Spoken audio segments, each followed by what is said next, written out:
Rainy Tuesday morning. Let's first of all apologize. Too much adrenaline. Getting ready to go. So we apologize for actually coming on and going away again.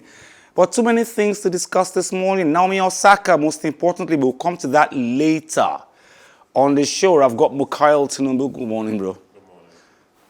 It was rainy, yeah? I think you can still see some of the water of my I'm going to put salt in. It's going to be Mukhail, salt, Tinubu. For some reason, you just don't like rain. Okay, my name is Wiley Scott. Welcome on the show, okay? Let's look at this. First of all, I've got a call, via call, of course. His name is Soji Dosunmu. Now, Soji is the publisher of the Barcelona magazine in Nigeria. So we'll talk about many other things and then go to Sergio Aguero if he's what they want to sign for the club, really. Now, no fewer than 11 Super Eagles players have pulled out of Friday's international friendly against Cameroon in Austria. Coach Gernot Rohr initially selected a 31-man squad before reducing the list of players to 23 last week. However, that number has been dwindling over the last few days, leaving Rohr scrambling to find replacements in time for the game. Kenneth Omero, Sadiq Umar, Frank Onyeka, Victor Osimhen, Semi Ajayi, Kevin Akpoguma, Seydou Zanusi, Moses Simon, Simi Nwakwo, Olaino, and Taron Eboye have all pulled out of the game according to Rohr, while the official reason for the other withdrawals have been medical. Players' sources say outstanding debts owed by the Nigerian Football Federation have played a big part on their non-unwillingness to risk further injury. For all, this presents a major logistical challenge as it scrambles to make up a squad of 18 players, less than a week before the match. Though as attested that all the medical withdrawals are legitimate, to make up for the absentee players, Rohr called up some fresh ones as replacements. Valentine Ozonwafo from Galatasaray, Samson Tijani from RB Salzburg, and Frank Onyeka from Midtjylland, among others. I don't know if I have Soji Dosunmu yet on the line yet.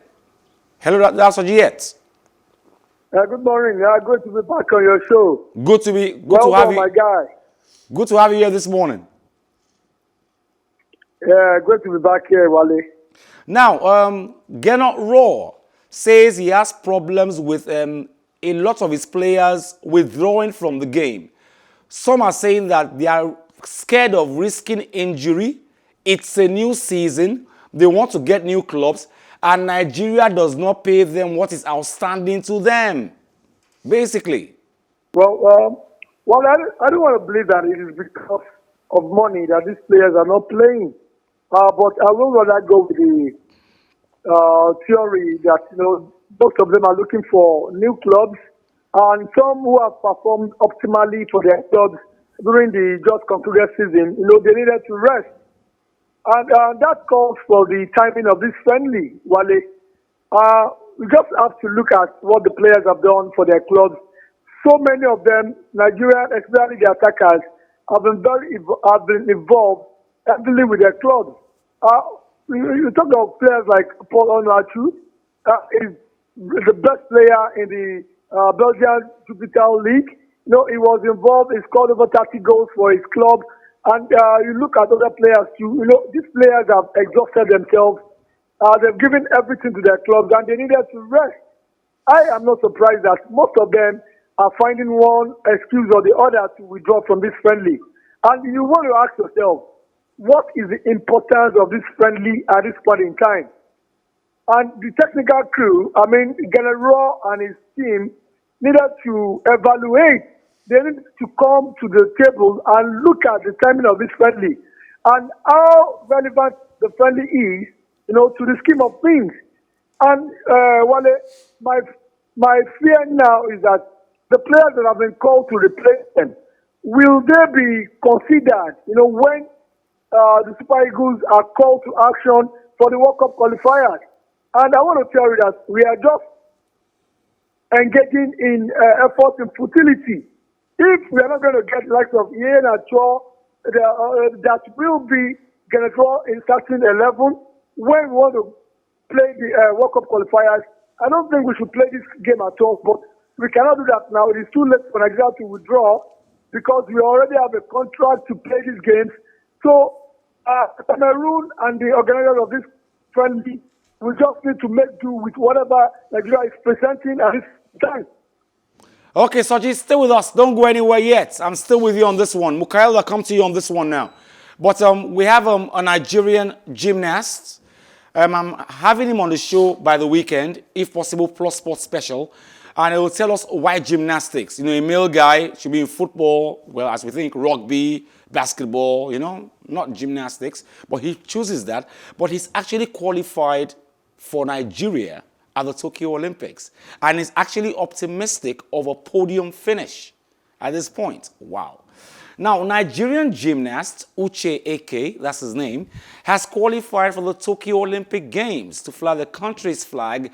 Now, the young athlete expressed his optimism on a podium finish at the Games. I'm so, happy right now. It's hard to even express it. My body hurts, I'll tell you that. But, this is 20 years of my life right here. And when I went into the competition, I told myself that, I've been doing this for 20 years just for this single moment. And it happened. My dream from a little kid turned into reality. So I'm super happy. Can't wait to go to Tokyo. I say it's not fair. And the reason why I say it's not fair to call it off is because this is a digital era now, so if anything, no fans, no audience. Just let us athletes who want to be at risk be at risk.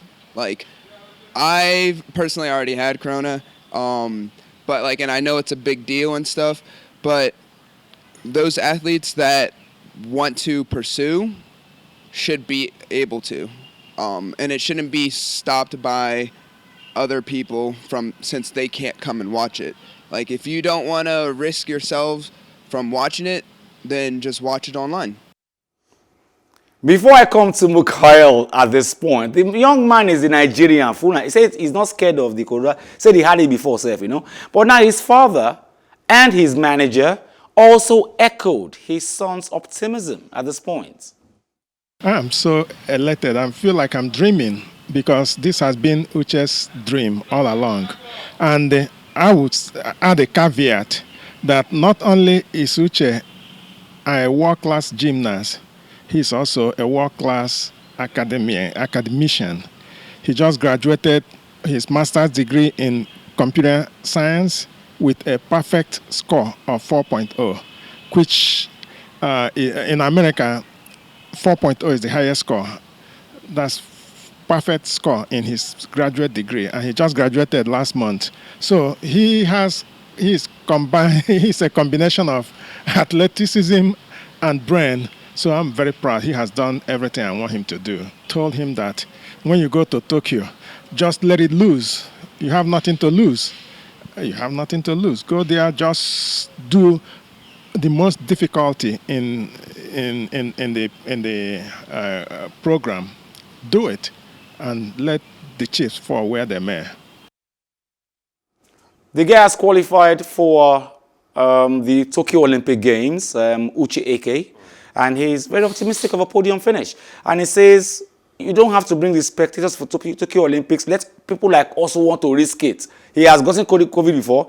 He's gotten the vaccine. He's not scared of it anymore. He wants to be there, represent Nigeria, make us proud. That's a good thing for us. Yes, to his point about taking the risk, football, basketball, any sport you can think of always comes with risk.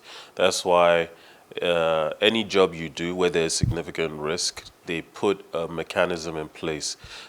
Athletes have some of the best healthcare in the world, and they take on these risks knowing what the value of what they're trying to get represents for them, for their community, for their country. And the Olympics is the biggest sporting event for any athlete. Okay. I think Mukhail has made his point. I was going to talk to my guest, who happens to be the publisher of a Barcelona FA magazine in Nigeria. Hope I can get him back. But Bells is working on it, don't worry. I'm sure you'll get him. But Barcelona on Monday unveiled Sergio Aguero, having earlier announced that he will join the club on July 1st when his contract with Manchester City expires. Argentina international Aguero joined City from Spanish side Atletico Madrid in 2011 and went on to become the club's all-time leading goal scorer, netting 260 times as he helped the club claim 5 Premier League titles, including last season's crown. Barca has said that the 32-year-old will sign a 2-year deal with a €100 million buyout clause. Wow. Aguero is expected to be the first of a number of arrivals at the Camp Nou this summer, as new president Juan Laporta looks to revamp a squad that could only finish 3rd in the Spanish La Liga. Aguero's City team mate Eric Garcia has been heavily linked as a transfer target by local media, as have Dutch duo Memphis Depay and Jorginho Wijnaldum. Now we hear Garcia has already joined. Okay. And we also know for one that Kun Aguero is there too. But some are saying that at that age, should that be Barcelona's major bone of contention right now? Why not look for a young, faster striker at this point? Well, I think that if Barcelona had their way, they would like to have gone for not just Aguero, but for Lautaro Martinez from Inter Milan. But the cost of getting such a player would be too heavy. And Barcelona haven't their finances are still in shambles. They still can't go after anyone of real substance. Players like Memphis Depay will cost maybe 30 million. About there, yeah? Yeah, so they can afford that. Wijnaldum, his contract is up. Garcia, same thing. So it's cheaper. Yeah, so Barcelona are playing the card that Juventus have played for years, which is go for experienced, good players that are at the end of their contracts. Now, I don't know if I have Soji Dosunmu yet. Not yet. Okay, but the question I wanted to ask Soji now, if he does get back, is that the major signing right now, the signing who's gotten all the publicity at this point has been Kun Aguero. And everybody is saying that this was just a bait to ensure Messi does not leave. I mean, when you're sitting in the role of the president, everything you take on board is not just sporting reasons, it's also financial reasons. Would Aguero keep Messi there? Potentially, I would say the chances of Messi staying would be up, maybe up to 80% now. Because before Kun Aguero... I've got Soji back now. Now, Soji, we're talking about Barcelona. Now, some people are saying that Juan Laporta is buying Sergio Kun Aguero so he can keep Lionel Messi at the Camp Nou. Yes, Wale. The first thing Kun Aguero will bring to Barcelona is, half guarantee that Lionel Messi will continue with Barcelona. I remember that the two of them have been friends since the days of their youth. They won the under 20 World Cup together. They won the Olympic gold medal together. And, they've ever been playing together for the Argentine national team. So these are friends. And, I repeat again, the first thing Aguero will bring to Barcelona is 50% guarantee that Lionel Messi will want to continue with Barcelona. And if Lionel Messi continues with Barcelona, that already in itself is a trophy, is a major trophy. And apart from that, we are talking about a player who has scored 460 goals in the English Premiership. Remember, he came to Europe as an 18-year-old when he arrived at Atletico Madrid, and he performed very well for Atletico Madrid. A player like that coming to Barcelona will be very massive. Barcelona obviously struggled in front of goals. We didn't score so much goal. They relied heavily on Lionel Messi. And with a Kun Aguero in the side, I tell you, Wale, Barcelona are going to compete for major trophies next season. Soji, let me ask you a question on this point. Kun Aguero doesn't have age on his side right now. And if not for injury, Barca have a young man who is about 18. His name is Ansu Fati. Now, would Aguero be the solution to the strike problem of Barcelona now to be in front of Messi, or can't we just wait for Ansu Fati, who will come very soon? Wale, you know that the European season is a very long one. A top club like Barcelona cannot rely on one particular striker. You mentioned it. Aguero is prone to injury. That tells you Aguero will not play 38 games in La Liga. He will not get to play 12 games in the Champions League. If Barcelona go all the way to the final, he will not play 9 games in the Copa del Rey. That tells you Barcelona needs every available legs they can get. And Ansu Fati is a very important member of Barcelona. In fact, there are some players now that Barcelona have labeled untouchables. And I want to tell you that Pedri and Ansu Fati are on top of that list. So that tells you Ansu Fati is on the list of what the manager has in mind. Yet, a Kun Aguero in the side will just give them solidity. It will give them a guarantee that you can have players that can come good when the other players are not available. Soji Dosunmu, I want to thank you very much for joining us on the show this morning. Thank you very much. Thank you for having me once again. Thank you. Great pleasure to be here. Now, Mukhail, we see a team like Manchester United who've got Mason Greenwood, who can make the runs. They're still very young. Marcus Rashford. To a large extent, Anthony Martial. But they bring in experience in Edison Cavani. And love it or leave it, Edison Cavani has been the vein keeping Man U where they are today, where they got at the end of last season. Well, I think from my experience watching Chelsea in the era of John Terry, Frank Lampard, Didier Drogba, you need a spine. And the way to crown off that spine is with a target man. And in this era of football, preferably a target man that not only can put his back to the post, but can also turn around, run, and can score headers for you. And he's strong and tall. Strong and tall. When you think about someone like Ibrahimovic, who at his age is still a quality striker, the fact that he's still so flexible, the fact that teams would still line up to get him at this point, and you cannot discount the kind of experience that he brings. When you have an experienced striker, he forces your forwards to the play, younger players. Yeah, he forces them to play with a more focused approach. The likes of Rashford can score and can break on you. But when you are playing with a target man as experienced as Cavani, now he has to focus most of his play at how to get the ball into the box if he can't get there himself. So more crosses will come in. And with Solskjaer back in the helm as one of Ferguson's disciples, he brings to the club that counter-attacking flair that made Ferguson so successful. And they used to utilize the wings. And if you're going to go at your position from the wings, you have to cross a lot of balls. Now, what Mukhail is trying to say is when you are a striker, a top striker, you have to make the box a home. And a home is a feeling. You know, people like Marcus Rashford, Anthony Martial hustle to get home to the box. People like Edison Cavani already have a feeling I'm home already. They're waiting the box. They'll get the ball. And they'll get the back of the net. Okay, now, what we're talking about today majorly. Japan's Naomi Osaka stunned the French Open on Monday when she announced she was withdrawing from the tournament in the wake of her decision to boycott post-match media duties.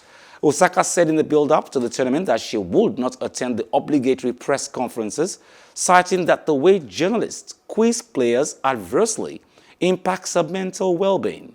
The four-time Grand Slam champion made good on her threat on Sunday when, after winning her first-round match, she did not hold a press conference. She was fined $15,000 by Grand Slam organizers who issued a statement later warning of possible expulsion from Roland Garros and future majors if she fails to change her stance. On Monday, the world number 2 decided to take matters into her own hands to end the standoff once and for all.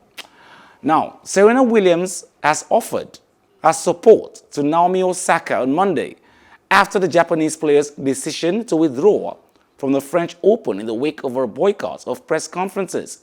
In an earlier statement, Osaka said she did not want her stance to become a distraction and said that she had been dealing with mental health issues since 2018. Now, Williams, 39, was inevitably asked for a reaction to Osaka's decision following her first-round win over Romanian Irina Camelia Begu. Many of them I've been into where I've been very difficult to walk in those moments.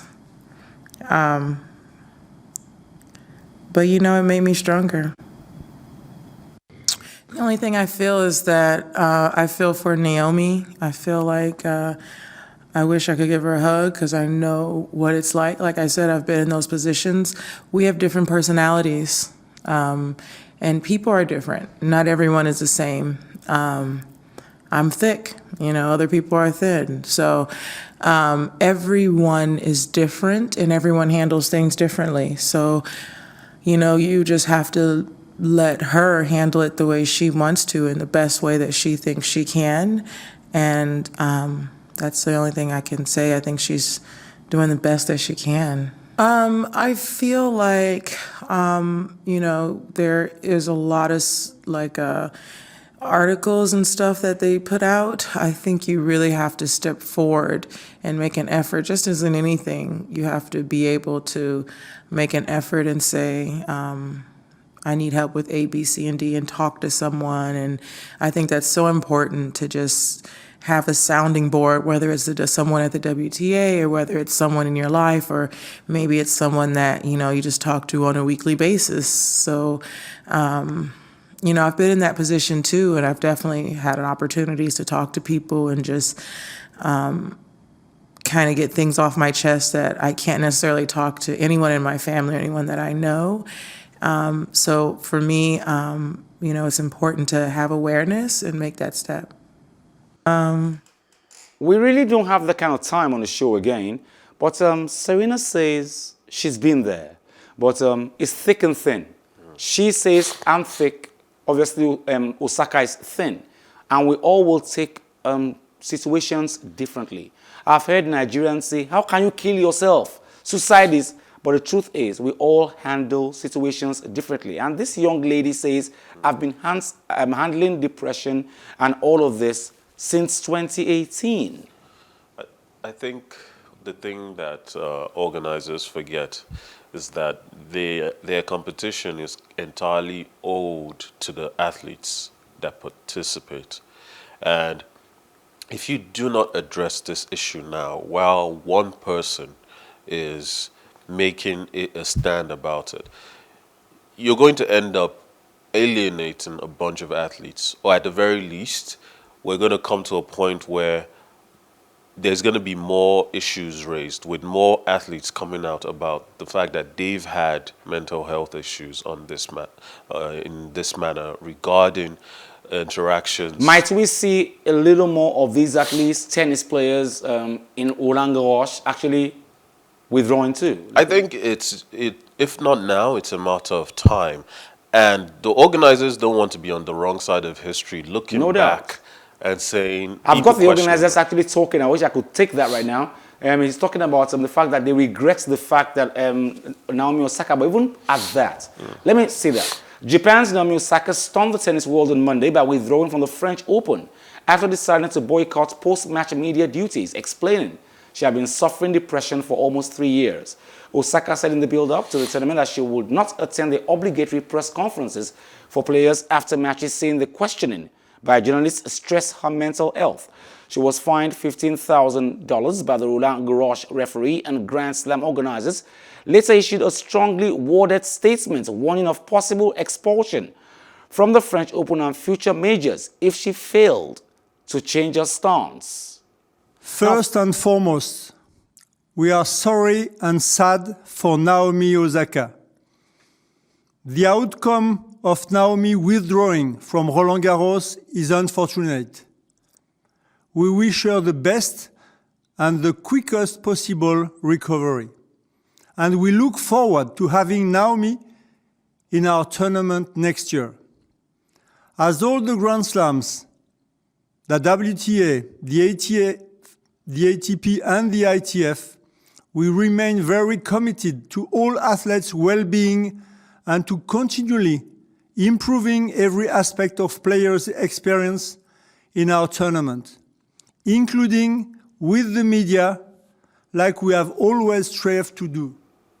French Tennis Federation boss saying they regret Osaka leaving the tournament. Now, thank you very much, Mukhail Tinubu. Thank you very much. for having me. Join Mukhail same time tomorrow on the show, Plus Sports, on Plus TV Africa. And of course, it's sad. The French Open without Naomi Osaka, world number 2. Well, my name is Wale Scott. Like I always advise you at the end of every show, if not for anything, at least for your heart, do some sports.